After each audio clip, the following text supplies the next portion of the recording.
It is better to live alone in the desert than with a quick-tempered wife who loves to argue. Proverbs 21:19. Mas mainam pa raw na mapag-isa sa ilang, sa kagubatan, sa disyerto, sa lugar na walang tao, kesa makipamahay sa isang asawang bungangera at mahilig makipagtalo. Proverbs 21:19. Ang pamagat ng pag-aaral natin ngayon, nagnag, ungot-ungot, walang katapusang bungangaan. Ang ating inspirasyon sa pag-aaral natin ngayon ay si Samson at ang kanyang lover na si Delilah. Na alam natin na si Samson ay napakalakas na tao, binigyan ng Diyos ng extraordinary strength. He is a hero of mythical proportions. Pero ang lihim daw ng kanyang lakas ay nasa kanyang mahabang buhok at sa kanyang pagiging Nazirite, yung hindi siya umiinom ng alak at hindi siya gumagawa ng mga maraming bagay na ginagawa ng normal na tao kasi he was separated from the usual, the normal crowds at birth. In fact, before birth. Dahil siya ay merong misyon. Pero may weakness itong si Samson. Women. Siya ay maibigin sa mga kababaihan at ito ang naging dahilan na ang kanyang lihim ay mabunyag at ang kanyang lakas na mula sa Diyos ay mawala kahit man lang sumandali.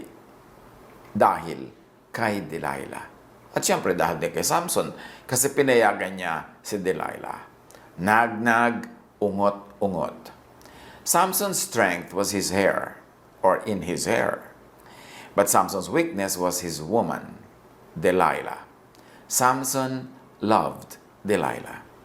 But Delilah betrayed that love, and Delilah made nag and ungot-ungot to destroy Samson.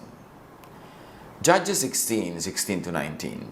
Araw-araw ay iyon ang inuulit-ulit niya kay Samson hanggang sa mainis ito. Yung tanong siya lang tanong, anong secret ng strength mo? Anong secret ng strength mo? Kasi si Delilah ay binayaran ng mga kalaban ni Samson para alamin ang secret ng strength ni Samson at sabihin ito sa mga kalaban ni Samson. So ito namang Samson, walang kamalay-malay na taksil pala itong Delilah na ito. Siya pala ay pawala noong kalaban, hindi niya alam na pagtataksilan siya.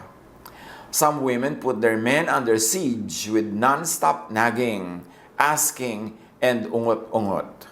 And let's not forget, sometimes this is the reverse. It is the men who are the naggers. Men who are the bungangeros. Meron din ganun, mas marami lang nga karaniwan. Yung mga babae ang may ganitong uri ng katangian o kapintasan.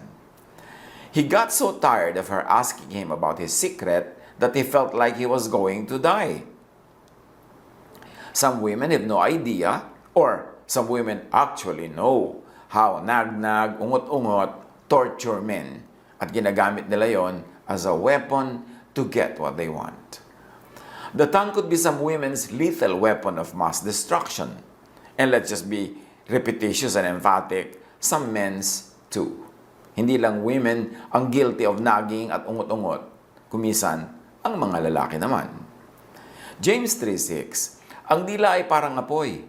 Isang daigdig ng kasamaang nagpaparumi sa ating buong pagkatao. Ang apoy nito ay mula sa impyerno at sinusunog ang lahat sa buhay ng tao. Yan ang comparison sa isang dilang masama ang bunga pagka ito ay pumipilantik na at tumitikwas-tikwas at nagsasalita. Ang malaimpyernong puso at isip ay magbubuga ng apoy sa bibig o sa pananalita, sa salita, sa words. So kung ang takbo ng utak ay malaimpyerno, kung ang laman ng puso ay malaimpyerno, lalabas ito sa bibig among many other outlets. At ito ay lalabas sa ungodly speech, sa nakakasira at nakakainis at nakamamatay na naging, ungot-ungot o mga masasamang salita. Kaya sinabi na niya ang totoo. Dahil itong si Samson ay halos mamatay-matay sa kananag ni Delilah. Sinabi na niya ang totoo. Alam mo, mula sa pagkabata inilaan ako sa Diyos bilang isang Nazareo or Nazirite. Ni minsan hindi pa nasasayaran ng panggupit ang aking buhok. Kaya kapag naputol ang aking buhok, hihina akong tulad ng karaniwang tao. So the man gave in At ibinunyag niya ang pinakamahalaga niyang lihim. Upang matigil na lang the woman's nagging, ungot-ungot, cry-cry, maktol-maktol, dabog-dabog, playing mute and deaf, yung hindi naman kikibo at hindi rin sasagot at hindi magsasalita at kunwari hindi ka nadidinig, or upang matigil na lang the woman's use and denial of her other lethal weapon, ang kanyang alindog. Nabatid ni Delilah na nagsasabi na ng totoo si Samson, kaya ipinatawag niya ang mga haring Filisteo or Philistines. Ipinasabi niyang nagtapat na si Samson, kaya maaari na silang magbalik sa Sorek. Nagbalik nga roon ang mga pinuno, dala ang perang ibabayad kay Delilah. Si Samson naman ay pinatulog ni Delilah sa kanyang kandungan. Nang ito'y mahimbing na, tumawag siya ng isang tao at ginupit ang 7 tirintas ng buhok ni Samson. Nang mawala na ang kanyang kakaibang lakas, ginising ni Delilah si Samson. So the woman used the man's words against the man and to her advantage. Ang salita ni Samson, ginamit niya laban kay Samson. Ang pagtatapat ni Samson, ginawa niyang panlaban kay Samson na siyang nagpalakas sa kanyang sariling interest. That's why wisdom says, it is better to live in a small corner of the roof than to share the house with a woman who is always arguing. Kuminsan parang sexist itong remark na ito. Kuminsan parang one way naman, parang unfair, pero napakalaki ng katotohanan nito. Although hindi laging totoo, hindi absolute, at hindi applicable sa lahat ng babae o lahat ng mag-asawa. Pero ito'y nandito sa Book of Proverbs, a book of wisdom, kasi may napakalaking katotohanan na talaga namang napakahirap na may kasama kang nagger, may kasama kang bungangero o bungangera, may kasama kang walang tigil ng kasasalita, kauungkat ng mga bagay, kasusumbat, katatanong, hindi ka na mapapakali hanggang minsan dapat hindi mo na sasabihin mo pa kasi nga ay napuno ka na o kaya ay nalito ka na o kaya pati ang mga mararahas na salita, pangit na salita na hindi mo naman gustong sabihin, nabibitawan dahil napoprovoke.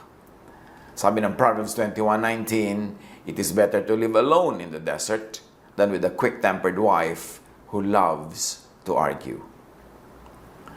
So ano ang mga lesson natin sa maikling episode na ito ng kasaysayan ni Samson at Delilah? Na ang mission ni Samson ay halos na abort, although later on na ituloy-tuloy niya at great cost to his own life. Pero dahil nagtiwala siya sa babae, at yung babae naman nakuha ang gusto niya, kangangak-ngak, kauungot, kadadada, hindi maganda ang bunga nito, lalo kung mayroong magandang samahan. Maganda pa naman sana ang samahan ni Samson at Delilah dahil mahal naman ni Samson si Delilah. Proverbs 4:24, keep your mouth free of perversity.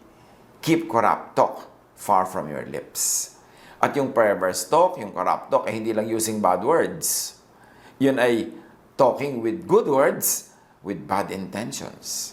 Kumisan, ganyan nga ang diplomacy, di ba? Ang gaganda ng salita, pero sa ilalim, nagbabakbaka na pala kayo, nagpapatayan na kayo. So, ganun din yun. Perverse speech din yun. Corrupt talk din yun.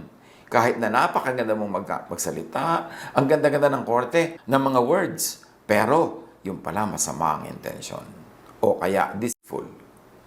Proverbs 12:13, evildoers are trapped by their sinful talk, and so the innocent escape trouble.